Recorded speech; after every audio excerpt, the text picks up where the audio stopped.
Mika Brzezinski recently opened up about her eating disorder in the past. In fact, she wrote an entire book about obesity in America called Obsessed. And in an interview with More magazine, she talked about how in the past she was actually a compulsive eater, which I had no idea about. I knew that she was very much into health and fitness. She had talked about it on the show before. But here's what she had to say about her eating disorder. She says, "There were these constant stupid negotiations with myself. I can eat the Domino's pizza if I run 10 miles afterward. That's what I do after binging, go on punishing runs." You know, it's funny, the demons that people live with, right?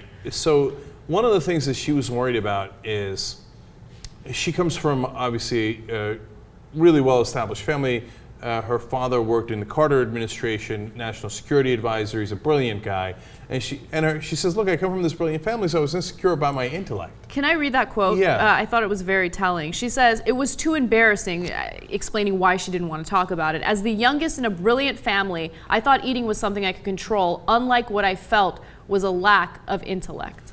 God, that's so telling and interesting, because I've seen people that are worried about different deficiencies that they think they have and insecurities, and then they overreact in other ways, whether it's drinking, it's binging, it's not eating anything, over-exercising, driving yourself into the ground in some way.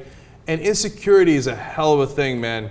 I mean, you once said something about it. I think that turned into a GIF on the internet, or it's like the most expensive thing. Yeah, insecurity is the most expensive thing. I know it was definitely a most expensive thing for me personally, right? Because it makes you do crazy things that you don't need to do, whether it's, paying for multiple gym memberships or paying for like a weight loss program, or, those are just some examples. And, look, it's difficult to say like, oh, you should all accept yourselves for who you are, or whatever, especially when you live in this, society that is driven by looks and beauty and appearances.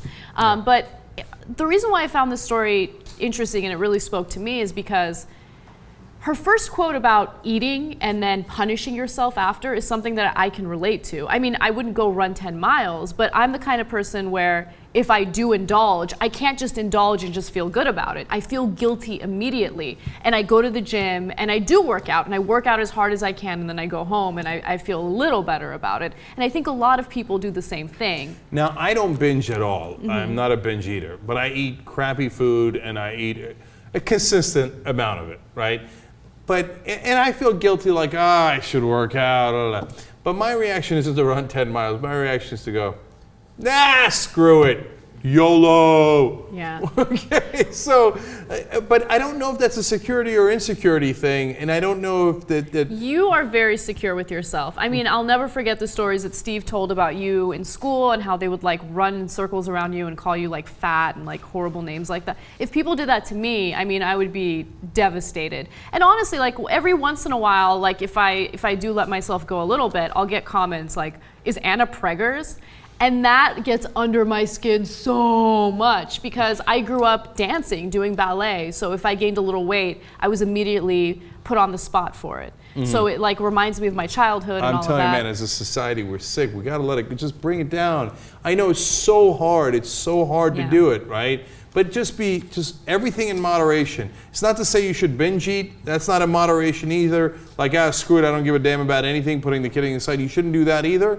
But just don't punish yourself. There's some of that insecurity leads to punishing yourself in a way that's so hurtful. And it hurts more than anything that anybody else can do to you, right? Yes. So, and you're right, I don't know why, but I was born with this confidence. I mean, like, they'd call me fat. It's not like it didn't bother me. Of course, junior high, high school, of course it bothered me. But then I broke their neck and we were fine.